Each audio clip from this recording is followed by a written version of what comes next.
Hello all, Rick here. The Borg are a fearsome foe for the heroes of Star Trek, and while I feel that they are recently overdone as a main antagonist, there is still that shiver of anticipation when they are revealed in an episode. However, with repeated encounters, the threat they pose has lessened, as Starfleet adapted and proved that resistance is far from futile. For over 900 years, their collective expanded and grew, from a handful of systems to a major galactic spanning threat. But all empires cannot last, and eventually it too fell.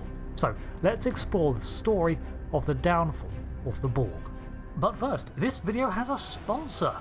Star Trek Fleet Command is available on mobile and PC for you to download. Links in the description, or you can scan the QR code to grab it for free. Star Trek Fleet Command, for the unaware, is a strategy game filled with the characters, ships and tech we love from the shows, but all for you to tailor. Building your own alliances, gathering resources together, battling it out and choosing your own course from a starbase of your own construction, all this sets you on a path to lead the galaxy. For veteran players as well as fledgling commanders, the Boldly Go and December Q Continuum events are underway, with over 20 new missions, a retinue of new frames, avatars, officers, and a new vessel, the SS Revenant. With a 7-day login streak bonus for welcoming new players, you can receive everyday rewards, culminating in the epic Captain Nero, who buffs all your weapon damage by 40%. And if you do grab an in-game bundle, you'll get a free Lieutenant Picard, specifically designed to bolster new players who can provide a leg up against early encounters in the game. Synergize him with Riker and Data to gain additional bonuses. I downloaded it both on PC and mobile, linking my accounts to share my progress, and I gotta say, it makes for an ideal way to occupy myself during those 10-minute breaks from work, and it's pretty fun to assemble a crew from the Trek sandbox as you advance your career and improve. It certainly beats sitting and spinning in my chair, waiting for videos to render on mobile, but hey, look at that, I can do both. Star Trek Fleet Command is available on mobile and PC. You can use my link in the description below or scan the QR code to download now. Thanks again to Star Trek Fleet Command for sponsoring the video. Now, let's delve into the fall of the Borg. To begin with, the massive impact the Borg made on the Alpha and Beta quadrants was apparent from the minute they started taking colonies from the neutral zone, culminating in the Battle of Wolf 359. While an infamous defeat for Starfleet, the subsequent retrieval of Captain Jean-Luc Picard and the destruction of the Cube led to the reveal that Borg assimilation, if it was not too late, could be reversed, although lingering markers and sometimes technology would remain. In 2368, the Enterprise D came across a stranded drone, which then adopted the name Hugh. The Federation then learned that even drones that had been a part of the collective for years and known no other life might begin to develop individuality when the Borg connection was severed. This highlighted another way of dismantling the hive mind, and when Hugh was returned to the collective, they elected to not make him the carrier for a viral program that would destroy them. Whether this would have worked or not is a moot point, but indeed something interesting did happen. Hugh's developed individuality remained somewhat when he returned, and disseminated gradually throughout his cube, and the ship fell into disarray. In response to this discrepancy, the Queen severed the connection to his cube. This shows us how the collective usually deals with elements to the collective it does not wish to see propagate. It severs them. The same thing happened to a cube that year in the Delta Quadrant when it entered the necrotic expanse. An electrokinetic storm destroyed many of the drones on board and severed the connection to the hive. The 80,000 drones rekindled their own identities and beamed down to a nearby planet to hide out and rebuild themselves as individuals. Eventually, these individuals created their own hive mind, but one that had no affiliation with the rest of the Borg. What happened to them is unknown, but they seemed content to maintain their own existence, hidden away amid the roiling storms. Now, for this event, we don't have an exact date, but it's speculated to be around 2370-ish. The Brunali delivered Icheb to the Borg collective, using him as a vector to disseminate a genetic mutation into the collective that would destabilise the Borg. Timing is hard to pin down, as he spent years in an accelerated maturation chamber, but the eventual outbreak destroyed all adult drones on his vessel. This is important, as it does go to show that just because the Federation decided against this approach, not everyone will, and resistance to the Borg is practically a galactic affair. For every tale we see, there are likely a dozen more happening off-screen elsewhere.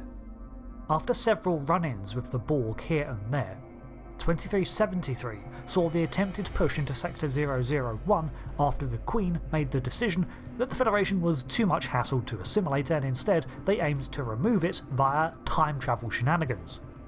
A single vessel travelled back in time to 2063 to avert first contact and assimilate a more primitive human species, but it was thwarted by the Enterprise E. The skirmish back in time resulted in the loss of the Borg Queen, which had unknown repercussions. While the Queen itself can reform around another member of Species 125 anywhere within the collective, this Queen had been displaced back in time and as such was separated from the hive mind, operating only with the collective she had brought with her. Basically, as soon as the Queen left the year 2373, the collective lost its leader and guiding mind for a time. Her remains were brought back on the Enterprise E and would wind up in the Daystrom station for study. However, within the same year, a new Queen had formed and resumed the function of bringing order to chaos, which was not encountered until 2375. Meanwhile, the Borg opened a gateway into fluidic space and had bitten off more than they could chew with Species 8472. These aliens from another realm proved impervious to assimilation and even more powerful than the Borg in terms of raw firepower, definitely being the bigger fish. The skirmishes with 8472 were rough, with the Borg losing over 4 million drones, over 100 planets and at least 312 ships in their months-long war. In terms of simple military clashes, this is by far the biggest threat the Borg have faced, and if it hadn't been for the fact 8472 wanted to purge all life in the galaxy, it would have been a cause for celebration. Thanks to Voyager's interference, however, the collective was saved from annihilation and managed to fend off Species 8472, but battles continued for at least another 2 years after the war's close. Let's hope that Voyager's subsequent negotiations with 8472 placated their desire to fight anything other than the Borg, but the inexorable growth of the collective continued on, replacing the lost resources by consuming new ones. In 2376, the collective became aware of Unimatrix Zero, a haven within the collective mind that was protected from intrusion and a place where individuality flourished in the unconscious minds of the drones. This was the result of some drones who had a genetic mutation allowing their minds to basically be freed and dream while in regeneration, but the actual program's creation is unclear. It's suspected that rogue elements of individuality are responsible, such as the assimilation of Hugh 8 years prior. 12,000 individuals dreamt here, and rooting out these drones would take centuries, as the only option was to scan every drone for the mutation. That is, until the Queen infiltrated the program herself. To protect the freed drones, Unimatrix Zero was destroyed, but the individuality of the assimilated there was returned to them in the waking world, allowing for an internal rebellion to begin within the collective. Once more, it's unclear what happened to this rebellion, but at around 12,000 strong it's unlikely to have made much of a dent in the Borg collective as a whole, but it would be a contributing factor to its fall. 2378 saw the biggest blow against the collective on the backs of the last few years of smaller attacks. Admiral Janeway travelled back in time with a disruptive program developed by Starfleet of 2404, which I would call cheating, but the collective did try to assimilate Earth in the 21st century, so instead I'm going to say get wrecked. This pathogen acted in the same way as the initial premise devised by the Enterprise D years earlier, but more effectively.